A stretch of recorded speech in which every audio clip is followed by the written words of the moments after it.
नमस्कार दोस्तों, स्वागत है आपका आज के मुख्य समाचारों में। जी हां दोस्तों, आपको यहां पर देखने को मिलेंगी सुबह से लेकर शाम तक की तमाम बड़ी खबरें। तो चलिए दोस्तों, जान लेते हैं आज की पहली खबर से। पंचायत चुनाव को लेकर बड़ा अपडेट। उत्तर प्रदेश में पंचायत चुनाव विधानसभा चुनाव के बाद होने की संभावना है। पंचायत आरक्षण में समर्पित पिछड़ा वर्ग आयोग की रिपोर्ट नवंबर-दिसंबर तक आने की उम्मीद है। इसके बाद विधानसभा चुनाव का कार्यक्रम सामने आ सकता है। ऐसे मौजूदा ग्राम प्रधानों को प्रशासक के रूप में 6 महीने का अतिरिक्त कार्यकाल मिलने की संभावना जताई जा रही है। यूडा ने मुआवजा दर बढ़ाई। यमुना प्राधिकरण जमीन को मुआवजे की दर में करीब 6% की बढ़ोतरी कर दी गई है। अब दर 4500 रुपए से बढ़ाकर 4558 रुपए प्रति वर्ग मीटर हो गई है। फैसला ईडा की 12वीं बोर्ड बैठक में लिया गया। इससे किसानों को अधिक मुआवजा मिलने की उम्मीद है। हालांकि ग्रेटर नोएडा क्षेत्र में कुछ किसानों को जमीन मुआवजा और अन्य लोगों को लेकर अपना विरोध जारी रखे हुए हैं।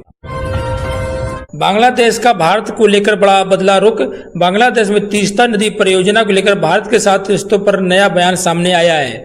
जल संसाधन मंत्री सफुद्दीन चौधरी यानी ने कहा कि उनका देश तीस्ता प्रबंधन के मुद्दे पर भारत के साथ दोस्ताना संबंध खराब नहीं करना चाहता। यह बयान ऐसे समय आया जब बांग्लादेश की सरकार के भारत दौरे के चीन के साथ उसके बढ़ते संपर्क को लेकर चर्चा तेज है।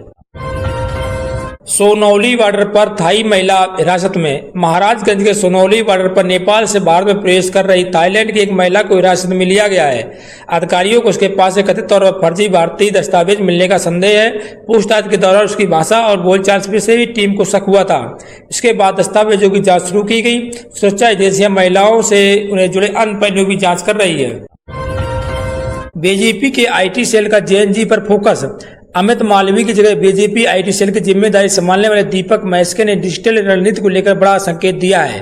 उन्होंने कहा कि उनकी प्राथमिकता जेन जेड की पार्टी की पहुंच बढ़ाना है। इसके लिए इंस्टाग्राम जैसे सोशल मीडिया प्लेटफॉर्म पर विशेष ध्यान दिया जाएगा। पार्टी युवा मतदाताओं से जुड़ने और डिजिटल मौजूदगी मजबूत करने की रणनीति पर काम कर रही है। मेरठ एटीएस का जफर को लेकर दावा।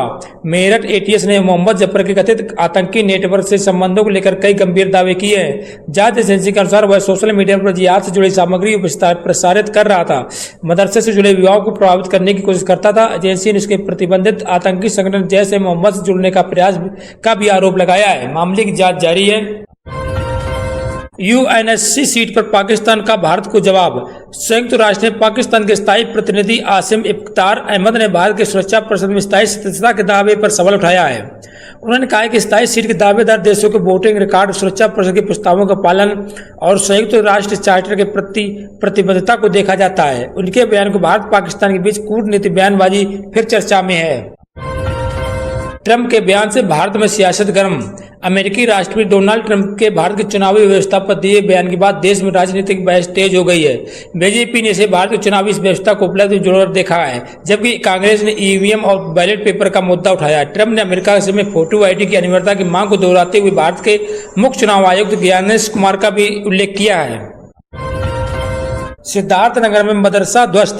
उत्तर प्रदेश के सिद्धार्थनगर में जिले में एक मदरसे पर बुलडोजर कार्रवाई की गई। इसके बाद भवन को गिरा दिया गया है। मामले पर राजनीति भी तेज हो गई है। नेता प्रतिपक्ष माता प्रसाद पांडेय ने कार्रवाई को राजनीतिक दबाव से जोड़ते हुए सवाल उठाए हैं। उन्होंने कहा कि वह इस मामले को विधानसभा में उठाएंगे। प्रशासन की कार्रवाई को लेकर स्थानीय स्तर पर भी चर्चा जारी है। पीआरडी जवानों को योगी सरकार की सौगात।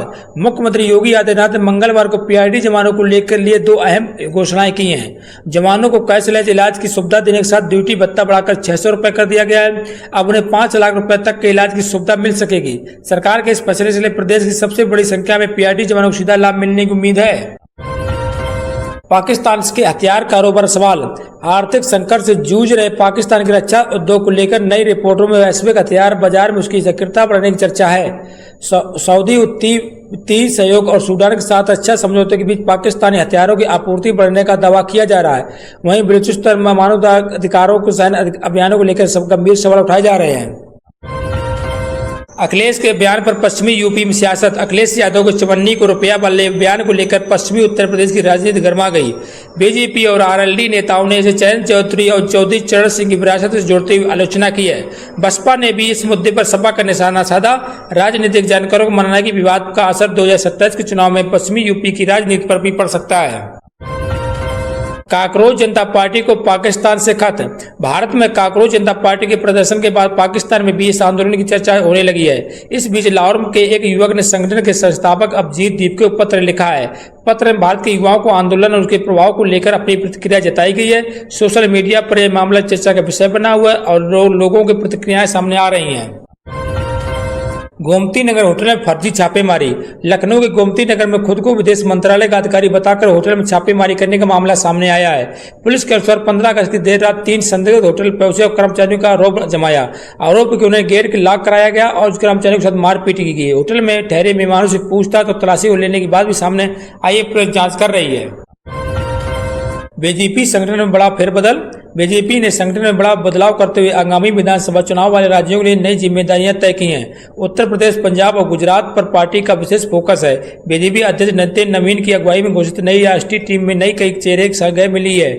चुनावी राज्यों में अनुभवी नेताओं को जिम्मेदारी देकर पार्टी ने आगामी चुनाव को तैयारी तेज करने का संकेत दिया है। बिजनौर पुलिस के social media account hack. Bijnor police के सोशल मीडिया अकाउंट हैक होने से विभाग में हड़कंप मच गया। पुलिस विभाग को फेसबुक अकाउंट हैक हुआ था। अब आधिकारिक एक्स और इंस्टाग्राम अकाउंट भी निशाने पर आ गए हैं। जानकारी मिलते ही साइबर टीम सक्रिय हुई। पुलिस के मुताबिक तकनीकी प्रयासों के बाद दोनों अकाउंट रिकवर कर लिए गए। घटना की जांच और सुरक्षा व्यवस्था को मजबूत करने पर काम जारी है। कानपुर में 16 रुपए का ऑफर पड़ा भारी। कानपुर के अनवरगंज में 16 रुपए में कपड़े देने के ऑफर ने हजारों लोगों को जुटा दिया। 15 अगस्त की रात दुकानदार ने बेटे के जन्मदिन पर 16 मिनट के सूट, जीन्स और 16 रुपए के देने का वीडियो डाला था। करीब 3 से 4 हजार लोग पहुंचे और भगदड़ जैसी स्थिति बन गई। कई लोग घायल हुए। पुलिस ने दुकानदार और उसके भाई को गिरफ्तार किया है। यूपी में 19 अगस्त से बढ़ेगी बारिश। उत्तर प्रदेश में मानसून फिर सक्रिय होने के संकेत है। मौसम विभाग के अनुसार 19 से 23 अगस्त तक प्रदेश के कई हिस्सों में भारी बारिश हो सकती है। 20 और 21 अगस्त को पूर्वी उत्तर प्रदेश के कुछ स्थानों पर बहुत भारी बारिश का अनुमान है। प्रशासन ने मौसम को देखते हुए कुछ लोगों ने सावधानी बरतने और जल भराव वाले क्षेत्रों में सतर्क रहने की अपील की है।